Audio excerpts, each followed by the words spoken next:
स्वागत है बच्चों आप सभी का अपने YouTube channel basics with Kundan sir. इसमें हम 10th क्लास के लिए क्रैश कोर्स चलाए हैं, जिसमें आज हमने अभी तक के क्लासों में एक्सरसाइज 2 को कंप्लीट कर दिया है। चैप्टर 2 को कंप्लीट कर दिए, चैप्टर 3 को कंप्लीट कर दिए।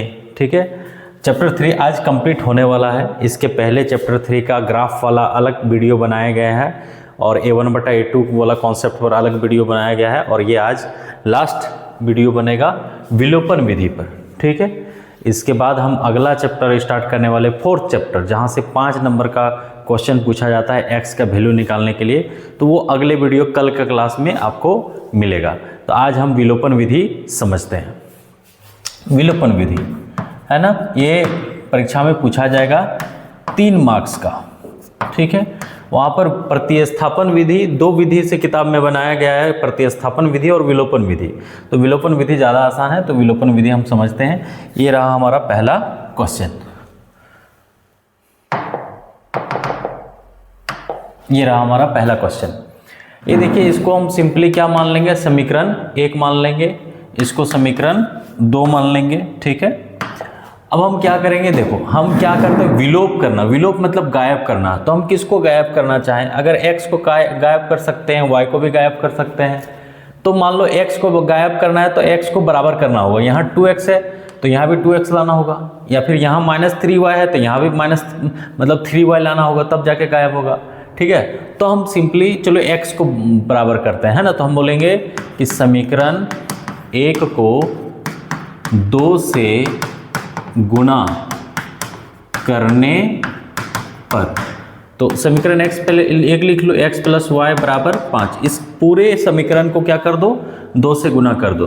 तो 2 × x 2x, 2 × y 2y और 2 × 5 10। ये हो गया हमारा समीकरण 3। अब देखो ये 2x और ये 2x बराबर हो गया, तो हम सिंपली क्या कर देंगे, यहाँ पर समीकरण 3 घटा 2 कर देंगे।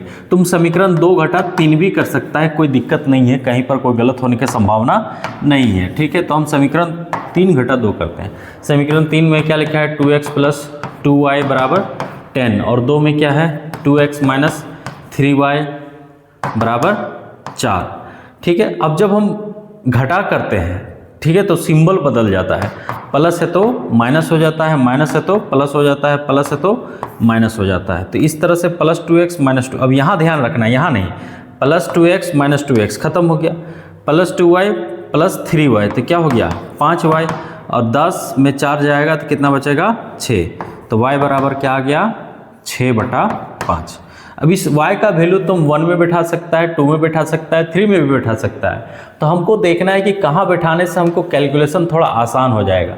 1 में बैठाने से थोड़ा आसान होगा। तो चलो y का वैल्यू हम क्या करते हैं, y का मान समीकरण 1 में रखने पर, चलिए समीकरण 1 को पहले लिखते हैं। क्या है, x + y = 5, और y के जगह पर क्या रखना है, 6/5 = 5।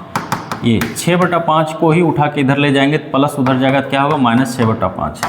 ठीक है, अब यहाँ पर भिन्न का घटा होगा, 1 और 5 का लॉस हो, क्या होगा 5, 5 इसके साथ गुना हो जाएगा 25, 25 - 6 कितना हो जाएगा 19/5। तो ये एक आंसर ये हो गया, और एक आंसर ये हो गया। तो 1 नंबर क्वेश्चन आप चाहें तो इसको पॉज करके लिख भी सकते हैं। अब हम अगला क्वेश्चन को समझने वाले हैं। ये रहा 2 नंबर क्वेश्चन। ठीक है, इसमें हम किसको बराबर करना चाहें, x को भी बराबर कर सकते हैं या y को भी बराबर कर सकते हैं। चलो इस बार हम y को बराबर करते हैं। तो यहाँ अगर 4y है तो यहाँ भी 4y लाना है। ठीक है, तो हम क्या करेंगे, इसको समीकरण 1, इसको समीकरण 2। तो क्या करते हैं, 4y कैसे आएगा, इस समीकरण 2 को 2 से गुना कर दो। ठीक है, तो लिखेंगे समीकरण 2 को 2 से गुना करने पर, तो समीकरण 2 पहले लिख लो, 2x - 2y = 2, है ना। पूरे को क्या करेंगे, 2 से गुना करेंगे। क्यों करेंगे, y को बराबर करने के लिए। 2 दूनी 4x, 2 गुना -4y = 2 दूनी 4। ये समीकरण 3। अब हम बोले कि तुम जिसको भी बराबर करेगा, अगर एगो प्लस एगो माइनस रहेगा तो हम क्या करेंगे, जोड़ करेंगे। अगर दोनों प्लस रहेगा या दोनों माइनस रहेगा तो घटा करेंगे। इसमें कंफ्यूजन होता है बार बार बच्चों की कि कब जोड़ करना है, कब घटा करना है। देखो यहाँ पर सिंबल क्या है, माइनस, यहाँ पर सिंबल क्या है, प्लस। तो सिंपली क्या करो, जोड़ कर दो। लिखेंगे समीकरण 1 जोड़ 3, तो समीकरण 1 को लिखो 3x प्लस 4y बराबर 10, और समीकरण 3 को लिखो 4x माइनस 4y बराबर 4। देखो जब जोड़ करते हैं तब सिंबल नहीं बदलता है, इसलिए हम जोड़ करने पर ज़्यादा ध्यान देते हैं। कहाँ जहाँ प्लस माइनस रहेगा उसको बराबर करने से थोड़ा सा ये वाला जो प्लस है तो माइनस करो, ये सब करने का दरकार नहीं पड़ता है। तो प्लस माइनस कट गया है ना, 3x प्लस 4x क्या हो गया 7x, और 10 और 4 14, तो x बराबर क्या आ गया 14/7, यानी कि x बराबर आ गया 2, काट दिए। तो अब x का मान तुम कहीं भी बैठा सकता है, 1 में बैठा सकता है, 2 में बैठा सकता है, 3 में बैठा सकता है, कहाँ हमको आसान लग रहा है चलिए यहाँ पर बैठा देते हैं। x का मान समीकरण 1 में रखने पर, तो समीकरण 1 को लिखो 3x प्लस 4y बराबर 10, तो 3x के जगह पर क्या रखना है 2 प्लस 4y बराबर 10, तो यहाँ 6 प्लस 4y बराबर 10, और प्लस 6 इधर जाएगा तो माइनस 6, 4y 10 में 6 गया तो 4, और ये y 4 गुना में है, इधर जाएगा तो क्या हो जाएगा भागा, 4 4 कट गया तो y बराबर कितना आ गया 1। एक आंसर ये हो गया और एक आंसर ये हो गया। ठीक है, आशा करते हैं ये क्वेश्चन भी आपको समझ में आ गया होगा। अगर आप लिखना चाहें तो इसको पॉज करके, तो अब हम 3 नंबर क्वेश्चन देखते हैं। 3 नंबर क्वेश्चन को करने से पहले इसको सजाना पड़ेगा। ठीक है, तो सजाते हैं 3x माइनस 5y, इस माइनस 4 को इधर ले जाओ तो प्लस 4 हो गया। अब इसको समीकरण 1 मान लो। ठीक है, 9x, इस प्लस 2y को इधर ले आओ, माइनस 2y बराबर 7, इसको समीकरण 2 हो गया। ठीक है, अगर हम x को बराबर करते हैं, चलिए x को बराबर करने के लिए हमको ये 9x है, यहाँ भी 9 करने के लिए इस समीकरण 1 को 3 से गुना करना होगा। तो बोलेंगे समीकरण 1 को 3 से गुणा करने पर। ठीक है, तो समीकरण 1 को पहले लिख लो 3x माइनस 5y बराबर 4, 3 से गुणा करो, 3 तिया 9x माइनस 15y, 4 तिया 12, ये समीकरण 3 हो गया। ठीक है, अब देखो प्लस यहाँ भी है यहाँ भी है, तो तुमको क्या करना होगा, हम बोले जब सेम सिंबल रहेगा, प्लस प्लस रहे या माइनस माइनस रहे तो घटा करेंगे, तो हम लिखेंगे समीकरण 2 घटा 3, तो 9x माइनस 2y बराबर 7, समीकरण 3 क्या है 9x माइनस 15y बराबर 12, प्लस है तो जब घटा करेंगे तो सिंबल बदल जाता है, प्लस है तो माइनस, माइनस है तो प्लस, प्लस है तो माइनस, ये खत्म हो गया। यहाँ पर क्या आएगा, यहाँ पर आएगा 15 में 2 घटेगा तो 13y, देखो प्लस ज़्यादा है इसलिए प्लस में आंसर होगा, यहाँ माइनस ज़्यादा है तो माइनस, 17 में 12 में 7 घटाएंगे तो आ जाएगा 5, माइनस 5, तो y बराबर क्या आएगा माइनस 5/13। अब इस y का वैल्यू तुम क्या करो, समीकरण 1 में रख दो, y का मान समीकरण 1 में रखने पर, ठीक है, 3x माइनस 5y बराबर 4, तो 3x माइनस 5, y के जगह पर हम क्या बोले रखने, माइनस 5/13 बराबर 4। अब देखो 3x माइनस गुना माइनस करते हैं तो क्या हो जाता है प्लस, तो प्लस 25/13 बराबर 4। अब जब प्लस उधर जाएगा तो क्या हो जाएगा माइनस 25/13। अब यहाँ पर भिन्न का घटा करो, 1 और 13 का लॉस हो 13, 13 इसके साथ गुना हो जाएगा, 13 चौके 52 माइनस 25, तो यहाँ आ जाएगा तुम्हारा 27, 52 में 25 घटाएंगे तो 27/13। अब यहाँ पर 3x है, यहाँ भी 3x है, यहाँ अब x 3 गुना में इधर जाएगा तो क्या होगा भागा, 3 9 27, तो x बराबर कितना आ गया 9/13। तो ये वाला भी क्वेश्चन सॉल्व हो गया। अगर आप इसको लिखना चाहें तो पॉज करके लिख सकते हैं। हम चलते हैं अगले क्वेश्चन की तरफ। ये है लास्ट क्वेश्चन। तो पहले इसको हम समीकरण की तरह बनाएंगे, है ना। पहले इसको लिखो x/2 प्लस 2y/3 बराबर -1, है ना।